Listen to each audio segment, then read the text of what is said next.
क्रीडा व युवक सेवा संचालनालय महाराष्ट्र राज्य पुणे जिल्हा परिषद परभणी अंतर्गत पूर्णा तालुक्यातील तालुका क्रीडा संकुलाचा लोकार्पण सोहळ्याचे उद्घाटन गंगाखेड विधानसभेचे लोकप्रिय आमदार डॉक्टर रत्नाकर गुट्टे यांच्या हस्ते पार पडलेल्या कार्यक्रमाच्या अध्यक्षस्थानी डॉक्टर विनय वाघमारे होते, तर प्रमुख पाहुणे म्हणून नगराध्यक्ष प्रतिनिधी बंटी कदम, तहसीलदार माधवराव भुतीकर, सार्वजनिक बांधकाम विभागाचे उपकार्यकारी अभियंता संजय कुमार देशपांडे, पोलीस निरीक्षक सचिन बेंद्रे यांची उपस्थिती होती।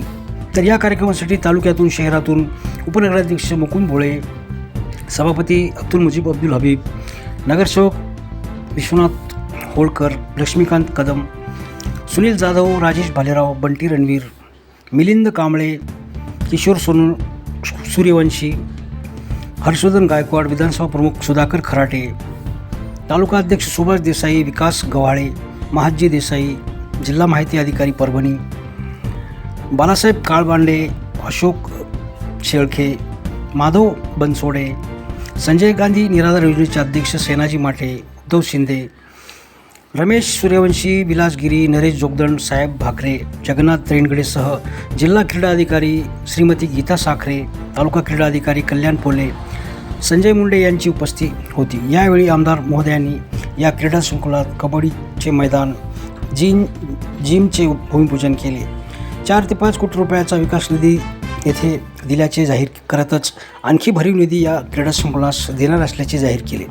कार्यक्रमासाठी धरमसिंग बायस, प्राध्यापक महेश जाधवसह क्रीडा विभागातील कर्मचाऱ्यांनी परिश्रम घेतले।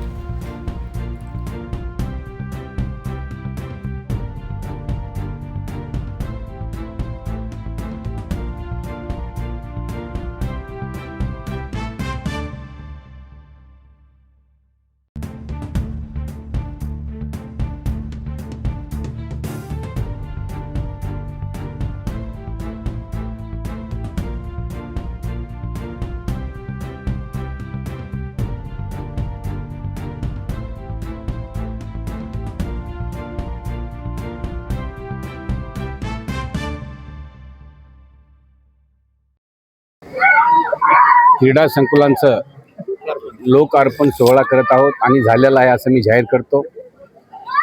या सोहळ्यासाठी आमच्या जिल्ह्याच्या क्रीडा अधिकारी साखरे मॅडम, तसेच आमचे नगरपालिकेचे नगराध्यक्ष प्रभारी बंटी कदम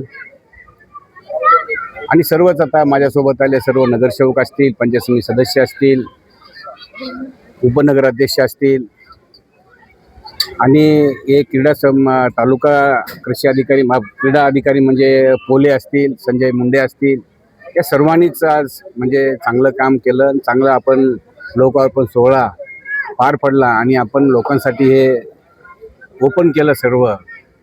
त्याची मला मनामध्ये खूप आनंद आहे, खुशी आहे आणि इथे निश्चितच मी लक्ष ठेवून आणखीन काय काय करता येईल आपण इथं निश्चित करणार आहोत। आता आपण इथं जिमचं उद्घाटन आत्ताच केलं आणि बॅडमिंटन हॉलमध्ये आपण लागलीच आणखीन मला वाटते आणखीन मॅट आपण टाकतोय, अर्ध्या आणखीन मॅट टाकतोय आणि निश्चितच या क्रीडा संकुलांचा विद्यार्थी घडवण्यासाठी खूप मोठ्या प्रमाणात फायदा होईल। क्रीडाप्रेमींना काय आव्हान करणार?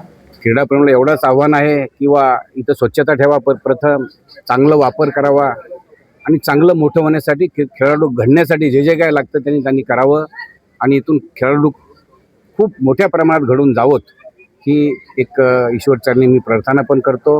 आणि क्रीडा जे अधिक म्हणजे जे काय मुलं असतील, मुली असतील, त्यांनी एकदम चांगल्या प्रकारे इथं खूप कबड्डीचं मैदान आहे, व्हॉलीबॉलचं मैदान आहे, त्याच्यानंतर बॅडमिंटन हॉल आहे आणि मला वाटते रनिंग ट्रॅक पण आहे 200 मीटरचा, जे आहे जिथं आता खेड्यापाड्यामध्ये जर शहरामध्ये जसं पाहिजे तेवढ्या सगळ्या गोष्टी आहेत। आता जिम पण होते, या सगळ्या गोष्टीचा उपयोग घेऊन आपल्या शरीराला तंदुरुस्त ठेवावं, चांगलं ठेवावं, एवढंच या निमित्ताने। चोरीचं प्रमाण जास्त वाढलेलं आहे, काय सांगाल?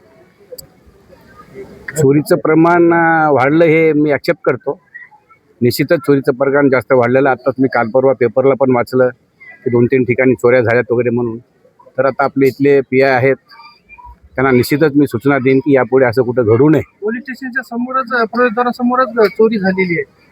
आता शहरामध्ये चोराचा उलगडा नाही. बरेच महाराष्ट्र बँक असेल त्या परिसरामध्ये दुकान फोडली नाही, झालेली आहे. तुमचं मी काय म्हणणं डिनाय करत नाही. निश्चित तुम्ही म्हणताय ते घडलेलं आहे. पण मी निश्चित आता आमच्या पियाला इथल्या जरूर मी सूचना करेन, यापुढे असं कुठली गोष्ट घडू नये. जी घडलेली आहे ते तुम्ही ताबडतोब त्याचा निकाल लावला पाहिजे. त्याचं ते जे काय चोरीला गेलेलं आहे मुद्देमालासहित जप्त केलं पाहिजे, आरोपी अटक केले पाहिजे. ह्या अशा सूचना मी आमच्या पियाला देईन. नाही जर नाही होण्याचा प्रश्नच नाही. इथला पिया खूप चांगला आहे.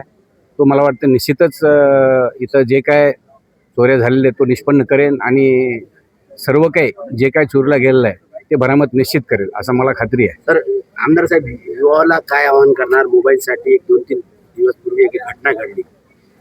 ही औरंगाबादला एक दुर्दैवी घटना घडलेली आहे की त्याला फोन आयफोन पाहिजे होता. तो कडेला जाऊन उभा टाकलेला. आपण सगळ्यांनी टी व्ही बघितली असं. तो वडिलाला असा हात धरायला गेले, वडील वडायला गेले, पण ते तोल गेला आणि ते दोघंही गेले आणि पुन्हा त्यांचं आईही गेली. हे दुर्दैवी घटना आहे. खूप म्हणजे अत्यंत दुर्दैवी घटना आहे. तर ह्या गोष्टीचं आपण कशा प्रकारे आपण या गोष्टीला घेतलं पाहिजे. सगळ्या मुलांनी असेल, पालकांनी असेल, पालकांनी पण तो विचार करावा लागेल. आता मुलांनी पण विचार करावा लागेल किंवा आपण काय मागितलं पाहिजे आणि पालकांनी काय दिलं पाहिजे. पहिलेपासून जर पालकांनी विचार केला आणि आपल्या मुलांवरच जर घडवायचा विचार केला तर होऊ शकतं. पण आपण कधी लाड करतो, पुन्हा नंतर एकदाच त्यांना बाजूला करतो किंवा एकदाच त्यांना ते जरा थोडंसं संयुक्तिक वाटत नाही. पण निश्चित आता या घटनेपासून बरंच काही शिकायला मिळेल आणि आमचे पालक पण खूप चांगले हुशार होतील असं मला वाटतं. सर